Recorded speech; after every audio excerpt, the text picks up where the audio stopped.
Hi friends, అందరికీ welcome to Akhil's granite life YouTube channel. ఎంతమంది అయితే మన ఛానల్ని సపోర్ట్ చేశారో ప్రతి ఒక్కరికి పేరు పేరున thank you so much friends. ఈరోజు ఒక టాపిక్ గురించి మీతో డిస్కస్ చేయాలనుకుంటున్నాను.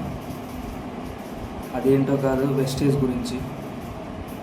వెస్టేజ్ గురించి చెప్పడానికి గల కారణాలు ఏంటంటే, ఈ వీడియో మొత్తం మీరు చివరి వరకు చూడండి, మీకు క్లారిటీ అనేది అర్థమవుతుంది. సగం వరకే చూస్తే మాత్రం ఈ వీడియో అనేది మీకు అర్థం కాదు. మరి ఆలస్యం చేయకుండా టాపిక్లోకి వెళ్ళిపోదాం ఫ్రెండ్స్. అసలు వెస్టేజ్ అంటే ఏమిటి? వెస్టేజ్ వల్ల మనకు వచ్చే లాభాలు ఏంటి? ప్రజెంట్ మనం ఏదో ఒక పని చేస్తుంటాం ఫ్రెండ్స్. అది డ్యూటీ కావచ్చు, కూలి పని కావచ్చు, జాబ్స్ కావచ్చు, ఇలా. అయితే ఈ వెస్టేజ్ గురించి తెలుసుకోవడం ఎందుకులే అని కూడా మనం అనుకోవడం. రోజు ఎంతో కష్టపడితే కానీ 700 సంపాదించలేము ఫ్రెండ్స్. ఒక 700 సంపాదించడానికే చాలా కష్టపడుతున్నాం. ఇంకొక పని జోలికి పోవడం ఎందుకులే అని మనం అనుకుంటే మనం పొరపడినట్టే. కానీ ఇప్పుడు మనం డిసైడ్ అవుదాం, హార్డ్ వర్క్తో పాటు స్మార్ట్ వర్క్ కూడా చేయాలి. ముందుగా నా పరంగా నేను చూసుకుంటే వెస్టేజ్ గురించి నేను విన్నాను.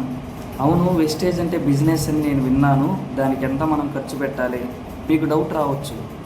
కానీ వెస్టేజ్ అంటే ఇన్వెస్ట్మెంట్ చేసే బిజినెస్ అయితే కాదు ఫ్రెండ్స్. ఏంటి బ్రో బిజినెస్ అంటున్నావు, ఇన్వెస్ట్మెంట్ చేసేది లేదంటున్నావు, మరి ఏంటి బ్రో నాకేం అర్థం కావట్లేదు అనే డౌట్ రావచ్చు. అసలు వెస్టేజ్లో ఏముంటాయి బ్రో అని మీరు అడగచ్చు. వెస్టేజ్లో చాలా రకాల ప్రోడక్ట్స్ ఉంటాయి ఫ్రెండ్స్. అయితే ఈ ప్రోడక్ట్స్ ఆర్గానిక్ ప్రోడక్ట్స్ అనమాట. దానికంటే ముందు మనం తెలుసుకోవాల్సింది ఏమిటంటే ఫ్రెండ్స్, మనకు నిత్యావసర వస్తువులు కానీ, మన ఆరోగ్యపరమైనటువంటి మెడిసిన్ కానీ ఏదైనా వివిధ కంపెనీల నుండి తయారవుతూ ఉంటాయి. ఇవి డైరెక్ట్ కంపెనీల్లో తయారయ్యేటప్పుడు వాటి వాల్యూ అనేది చాలా తక్కువగా ఉంటుంది.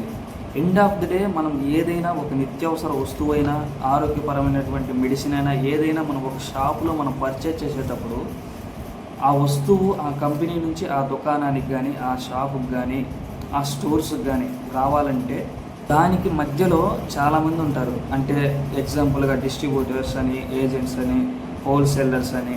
వాళ్ళకి ఒక వస్తువు కొనేటప్పటికి ఆ వస్తువు మీద ఎంతో కొంచెం కమిషన్ అనేది వాళ్ళకి వెళ్ళాలంటే వాళ్ళు ఏం చేస్తారంటే, కంపెనీ రేటు ఎగ్జాంపుల్గా 10 రూపాయలు ఉందనుకోండి, డిస్ట్రిబ్యూటర్స్ అండ్ ఏజెంట్స్, హోల్సేలర్స్ వీళ్ళందరి కమిషన్స్ పోగా దాని మీద ఎంఆర్పి రేట్ అని ఒకటి ఉంటుంది. సపోజు దాని ఒరిజినల్ రేటు 10 రూపాయలు అనుకున్నాం, దాని ఎంఆర్పి రేటు మాత్రం 20 రూపాయలు ఉంటుంది.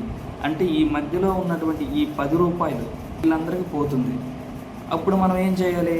అలా షాపుల్లో, స్టోర్స్లో మనం ఏం చేస్తామంటే ఎంఆర్పి రేటుకి మాత్రమే వాళ్ళు మనకి అమ్ముతారు. అది మనం డైరెక్ట్ కొనుక్కుంటాం. ఇదంతా కూడా వెస్టేజ్ గురించి మనకు తెలియక ముందు దాకా కూడా మనం ఏం చేస్తామంటే, మనం అందరం ఏ అవసరం వచ్చినా కానీ దుకాణాల్లో కొనుక్కుంటాం, స్టోర్స్లో కొనుక్కుంటాం. మనం డైరెక్ట్గా ఎంఆర్పి రేట్లకు మాత్రమే దుకాణాల్లో మనం పర్చేజ్ చేస్తాం. కానీ వెస్టేజ్ అలా కాదు. వెస్టేజ్ పూర్తిగా డిఫరెంట్ అనమాట. వాళ్ళు తయారు చేసేటటువంటి కంపెనీ రేటు తక్కువే. ఇలా మధ్యవర్తులు ఉండటం వల్ల ఏమవుతుందంటే, మనం ఆ ప్రోడక్ట్ మీద ఉన్న ఎంఆర్పి రేట్లకు మాత్రమే మనం కొనుక్కోవాల్సిన పరిస్థితి వస్తుంది. ఇది సెకండ్ పాయింట్.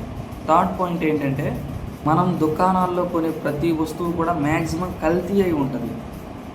ఈ రోజుల్లో కూడా కల్తీ వస్తువులు అనేవి చాలా ఎక్కువ అయిపోయాయి.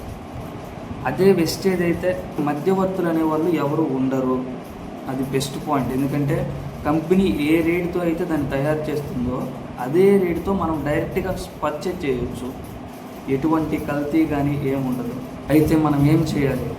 వెస్టేజ్లో ఉన్నటువంటి ఆర్గానిక్ ప్రోడక్ట్లు మొత్తంలో మనకి ఉపయోగమైనటువంటి అన్నిటిని కూడా మనం కొనాలి, వాటిని వాడాలి. ఎందుకంటే ఒక ఫ్యామిలీ ఒక నెలలో ఒక 5,000 దాకా ఖర్చు పెడుతుంది ఓన్లీ సరుకులకి.